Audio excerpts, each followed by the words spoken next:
Rais wa Zimbabwe ambaye pia alikuwa mchungaji wa kanisa la Methodist, Kanaani Sodindo Banana, ambaye alifariki Novemba 10 mwaka 2003 kwa ugonjwa wa kansa huko London, Uingereza, alikuwa na tabia mbaya sana ya kulawiti akiwa Ikulu. Rais Banana alikuwa rais wa kwanza wa Zimbabwe wakati Robert Mugabe akiwa waziri mkuu. Alihukumiwa kifungo cha miaka 10 kwa kumlawiti mpambe wake Jephthah Dube na kwa kashfa kubwa iliyoishitua dunia. Ilianza pale Dube alipompiga risasi na kumua constable wa polisi aliyekuwa akifanya naye kazi Ikulu ya Banana, alipomtukana Dube kwa kumwambia alikuwa mke wa Banana.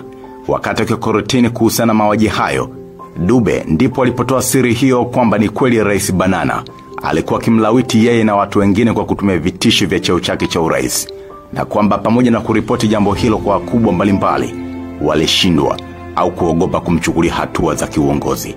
Kwa mujibu wa Dube, ambaye Rais Banana alianza kumpenda na alipomwona anacheza soka timu za mitaani na akaamua ajiriwe Ikulu, rais huyo alikuwa amebobea katika ulawiti wa wafanyakazi wengi wa kiume wa Ikulu, licha ya kuwa na mke na watoto.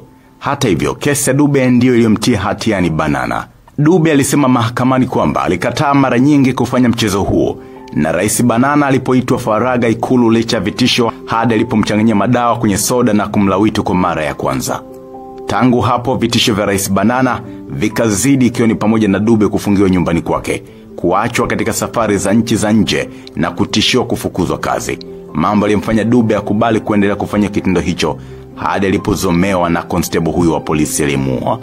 Banana alizaliwa Machi 5 mwaka 1936 na kuwa rais wa Zimbabwe tangu Aprili 18 mwaka 1980 hadi Desemba 31 mwaka 1987.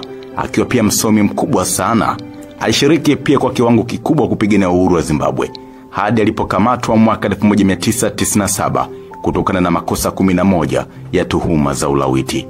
Akiogopa Rais Robert Mugabe angemshikisha adabu kwa kitendo hicho, Banana aliamua kukimbilia Afrika ya Kusini, lakini marehemu Nelson Mandela akamsihi arudi nyumbani kuikabili adhabu hiyo, ambapo aliporejea Januari 18 mwaka 1999 alihukumiwa kifungo cha miaka 10 jela, ambapo miaka 9 angetumikia nje ya gereza.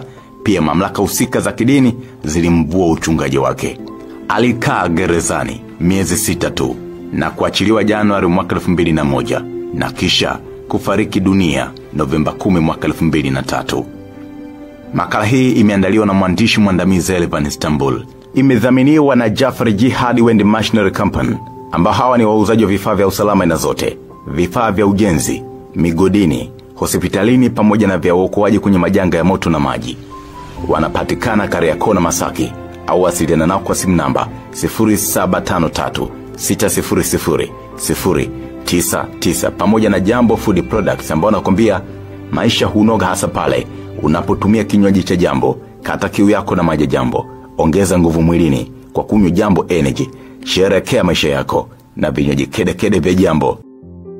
Rais wa Zimbabwe ambaye pia alikuwa mchungaji wa kanisa la Methodist, Kanaani Sodindo Banana, ambaye alifariki Novemba 10 mwaka 2003 kwa ugonjwa wa kansa huko London, Uingereza, alikuwa na tabia mbaya sana ya kulawiti akiwa Ikulu. Rais Banana alikuwa rais wa kwanza